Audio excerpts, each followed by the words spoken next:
Imagine a powerful army with giant war elephants marching to destroy the sacred Kaaba. The people of Makkah are helpless, but then something incredible happens. A miracle that no one could have expected. What happened next changed history forever. In the bustling city of Makkah, there stood the sacred Kaaba, the house of Allah, a revered place of worship for the Arabs and a symbol of faith and unity. For centuries, the Kaaba had been the heart of the Arabian Peninsula, and people from all over the region would travel great distances to visit it. Makkah was a city of peace, and the Quraysh, the tribe that controlled it, acted as its protectors. But far to the south, in the land of Yemen, there lived a Christian ruler named Abraha. Abraha was a man of great ambition, and though he had built a grand cathedral in Yemen, his heart was filled with jealousy and pride. He wanted to make his cathedral the center of worship for all the Arabs.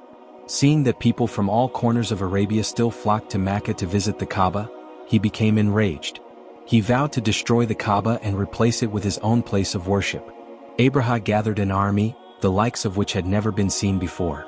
He had war elephants, enormous beasts strong enough to carry his soldiers and trample anything in their path. With his mighty army, Abraha set out toward Makkah, determined to bring down the Kaaba and make the Arabs bow to his power. As Abraha's army marched toward Makkah, the people of the city were filled with fear and uncertainty. The Quraysh, knowing they could not stand up to such a powerful force, sought counsel from their elders.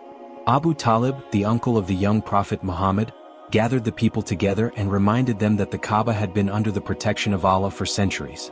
"Have faith," he said, "Allah has always safeguarded his house and he will continue to do so." The Quraysh elders, although frightened, placed their trust in Allah and prepared to face whatever might come. They sent a messenger to a distant relative of theirs, the prophet Ibrahim, but he had long since passed.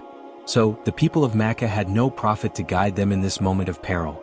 All they could do was pray, trust in Allah, and wait for the outcome. As Abraha's army reached the outskirts of Makkah, they found themselves before the city's gates. The mighty war elephant at the front of the army, which had been the symbol of their power, suddenly refused to move. Despite all the efforts of the soldiers to prod and force the elephant forward, it remained immobile, standing stubbornly on the ground. The soldiers tried every method they knew, but the elephant would not budge. And then a great miracle occurred. From the skies above, a flock of birds appeared. They were small in size, yet they carried tiny stones in their beaks and claws, each one perfectly smooth and round. The birds, known as the Ababil, descended in waves, dropping the stones onto Abraha's army.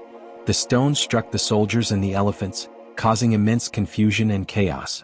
Those who were hit by the stones were instantly struck down, and the rest of the army scattered in panic. The once proud army of Abraha, confident in their superiority, was reduced to nothing in the face of this divine intervention. The war elephants, which had been the source of so much terror, fled in fear. Abraha himself was struck with a deadly illness and was forced to return to Yemen, where he soon died. The great cathedral he had built, and his ambitions to replace the Kaaba, were shattered in a single moment. The people of Makkah were overjoyed when they saw that the Kaaba had been protected, and they understood that this victory had come not through their own strength, but through the grace and power of Allah. The Quraysh, who had feared their city's destruction, now realized that no force on earth could harm the sacred house of Allah. The Kaaba had been safeguarded by Allah's will, just as it always had been. This miraculous event came to be known as the Year of the Elephant, al-Fil, and it was a sign to all that Allah's power is greater than any earthly might. It was also the year in which the Prophet Muhammad was born, a divine coincidence that would later be understood as a sign of the great mission that the Prophet would undertake. The people of Makkah never forgot the lesson of that year. No matter how powerful a ruler or an army might seem, Allah is the true protector of his house, and no force can stand against his will. The Kaaba, his sacred house, would continue to stand for generations to come, a beacon of faith and unity for all believers. This story is not just a historical event but a powerful reminder of Allah's ability to protect His will and His sacred places. It teaches us that no matter how insurmountable our challenges may seem, with faith in Allah, we are never truly helpless. Thank you so much for watching, my beautiful brothers and sisters. I hope you enjoyed this story and found some inspiration in it.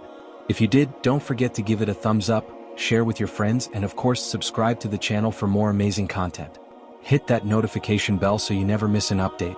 Stay blessed, and I'll see you in the next one.